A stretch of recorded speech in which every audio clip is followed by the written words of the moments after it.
Chapter 4, Garden Mess. The school sat on a big block with most of the classroom buildings in one corner. The black-top playground and grassy schoolyard stretched across the middle of a block, and the farthest corner was the school's garden.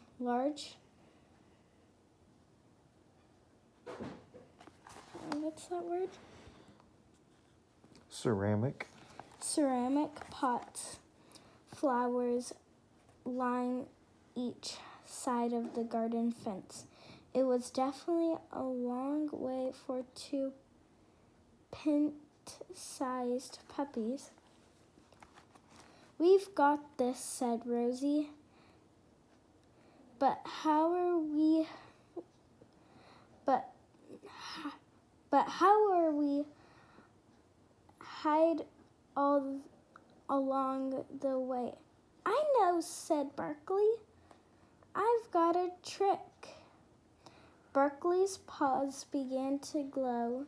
His tiny belly stretched and flattened into a long blanket, but his head and feet didn't really change from his blanket belly.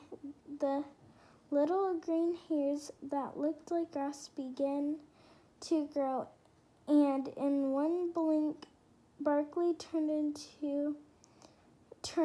green.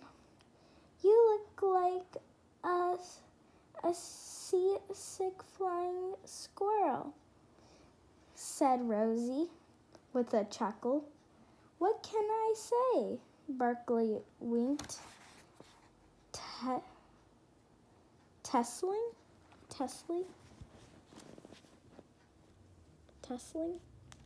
Teasingly.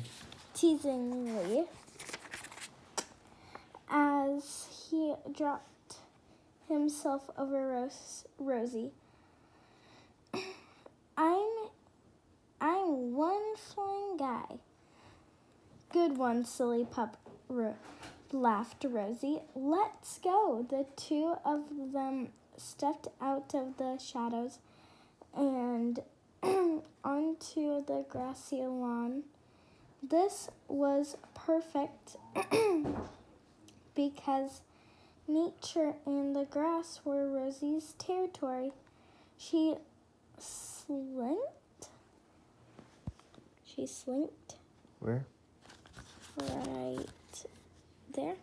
Yep, slinked Down, making the blades of grass along their path grow taller.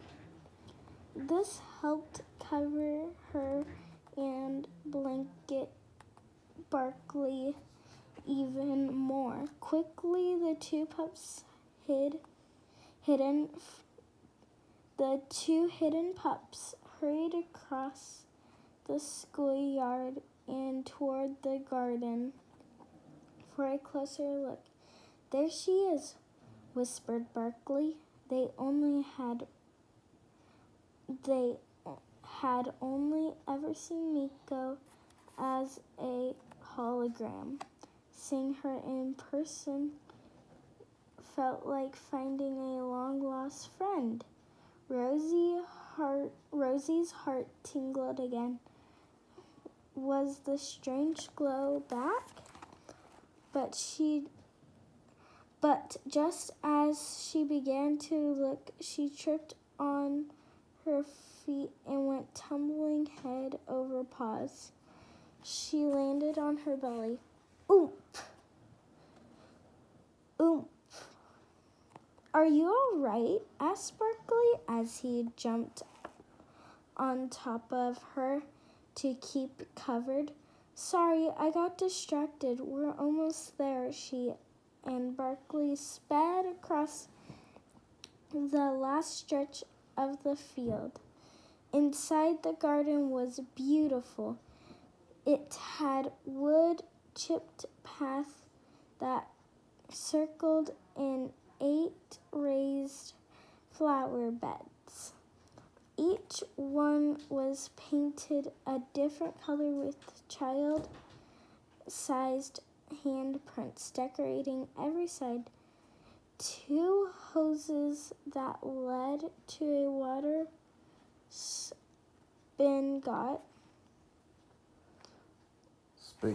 spigot outside the garden's gate lay coiled like giant snakes. And oh, the colors! Yellow sunflowers and orange.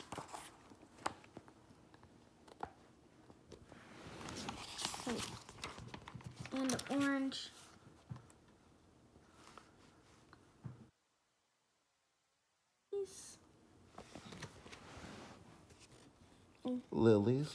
Lilies bloomed everywhere. There were bright red peppers, purple eggplants, and every shade of green in the leaves of the plant.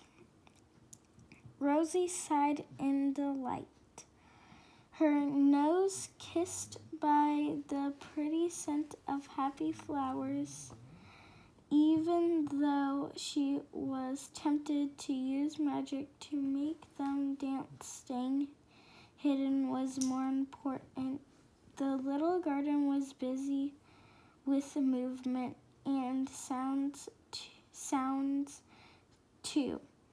3 clucking chickens strutted around the space, pecking at dried corn, and some of the children had scattered for them. Other kids watered the vegetables and flowers growing in the garden beds. The teachers called out directions as the children worked, snipping leaves, patting soil, and tending to plants. But Miko sat alone on an upside-down bucket. Her arms wrapped herself in a hug. Her eyes were sad as she stared at the ground. Rosie wished she could hug Miko. She was sure she'd be able to make the girl smile instead of frown. Giggles filled the air as a group of girls near Miko kneeled next to a healthy green daisy plant with a tiny flower bud springing from the stem. The girls chatted while sprinkling the plants with a watering can. That one needs a drink too.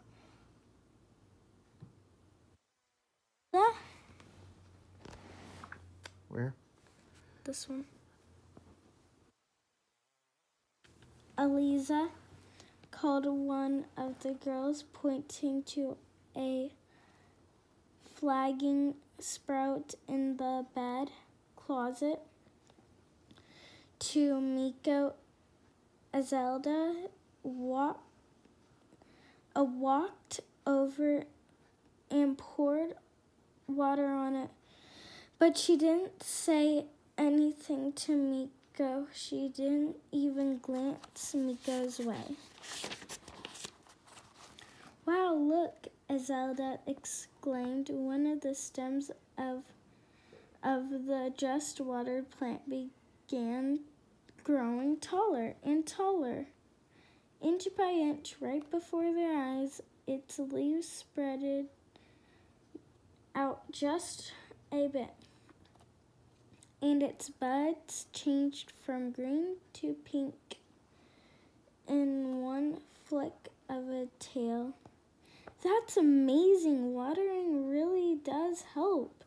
But instead of talking to Miko about what they'd just seen, Zelda hurried back to her friends. Did you see what just happened? She gushed to them as they moved onto a different flower bed. Puppy toes! I thought for sure I would have sparkled a conversation between Miko and that girl. Rosie watched Miko stare at the plant suspiciously, slowly moving away from it. It was worth a try, said Barkley. Rosie nodded in agreement. The two pups looked around. Nobody seemed interested in sitting next to Miko. Instead, her classmates all worked together, planting seeds and caring for the plants. But really, Rosie wasn't surprised. She knew that moving to a new school near the end of the year had to be tough, especially if you were shy, and Miko definitely seemed shy. Plus, everybody already had friends by now. Adding new ones was sometimes a very hard thing to do. Rosie held her breath to keep from whimpering. She said she and Barkley were too close. Their soft sounds would absolutely be heard by the kids. But seeing Miko made so sad, Rosie wanted to rush over and give her puppy kisses all over her face. Oh my! There you are, said a nearby voice. Uh-oh, they had been spotted? I was looking for you, Miko, said the voice. I'm here, Miss Nicholson, said Miko. Good. I was wondering if you'd help me with the sunflowers. I could use another pair of hands. Okay. Miko stood. Girls, Miss Nicholson said to Eliza and the group of friends Rosie had noticed earlier. Maybe a few of you can help me too. Of course, Miss Nicholson. Look, said Rosie. She and Barkley wagged their tails with excitement as the girls followed the teacher. They were smiling at Miko. Eliza even handed Miko the watering can. Could it be? Maybe they can be her friends, yipped Rosie. Not just one, but all of them. Yes, maybe, said Barkley happily. They are all going to work together just like friends do. I think we've done it, said Rosie. We've got to get back to Noodles and Clyde and let them know with the same cover that they used before. Barkley and Rosie ran across the field and back to the bushes behind room 13. Just as they reached the bushes that hid Clyde and Noodles, the recess bell rang. Pups, pups, we did it! We found Rosie's stop cold in her puppy tracks. What's wrong? She asked Clyde and Noodles as they huddled together beneath the bush, whining loudly. We checked a few other classrooms too, just to be sure, cried Clyde. No luck at all. We'll never find a friend for Miko, sobbed Noodles. Dry your tears, pups, said Rosie. "We've got great news for you." "She's already found some new friends," added Berkeley. Clyde's ears perked up. Yip, yip, hooray!" he barked with a quick flying flip of joy. "Since it's recess time now, we'll show you," said Rosie. Noodles, give us some cover, please." Noodles puffed another cloud as Barkley transformed into a magic carpet for Rosie and Noodles to ride with their discusses. Where? Right here. Disguises.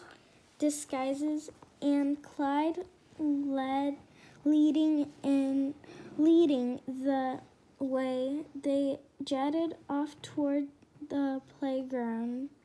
"See right there?" "Wait, where's Miko?" asked Berkeley. The pups found the group of girls from before, laughing and playing hopscotch, but Miko was nowhere to be found. She wasn't with them. "There she is," said Noodles. Miko sat all alone next to the sandbox, picking some wildflowers. Beside it, she gently plucked each flower, then tied the stems together to make a bracelet. A few lonely tears fell down her cheeks as the pups got closer. They could hear her whispering, "I miss my friends. I miss my old home. I hate it here." So much of the susses of Mission Miko, pups, said Rosie. "This is going to be harder than we thought. We should head back to the bushes and come up with another plan." Just as Magic Carpet Barkley started to turn, the carpet around him stopped mid-air, flying frisbees. Looky there." The pups all glanced in the direction of a swinging seat. One of the swings sat a girl all by herself. She didn't smile or laugh or even swing. Instead, she kicked at the dirt under her shoes. "Who do you think that is?" asked Clyde. The girl stood up from the swing set and headed back toward the classroom. As she passed by room 12, she stopped, kneeled down, and picked a few daisies that grew in a bundle on the lawn. "Oopsie daisy," said Rosie.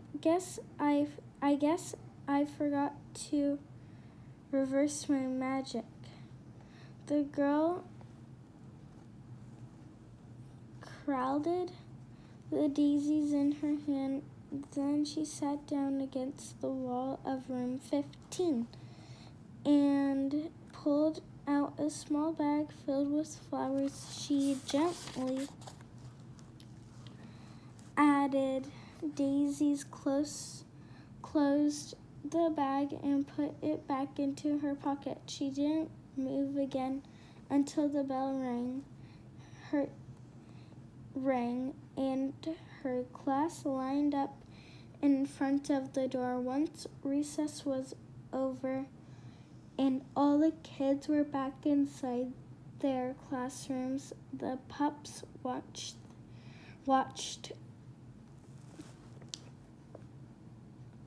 through the window.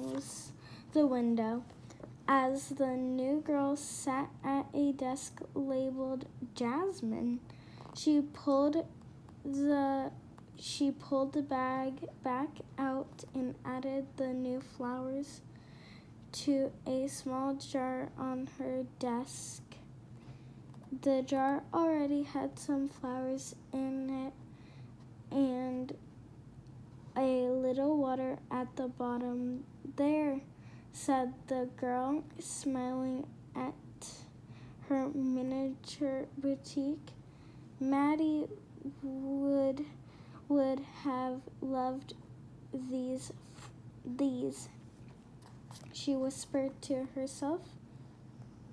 Emergency meeting, cried Rosie. We're going to need the crystal bone. Once they were back behind the bushes, the pups placed their paws in the center of the circle. Then Rosie barked the magic words. With power of love, anything is possible. Crystal bone, we need you. Chapter 5. Jasmine who? Of what book are we reading? Love Puppies. Let's see the cover. But each book has a different cover. Right. Okay. Subscribe. Like and comment down below. Okay.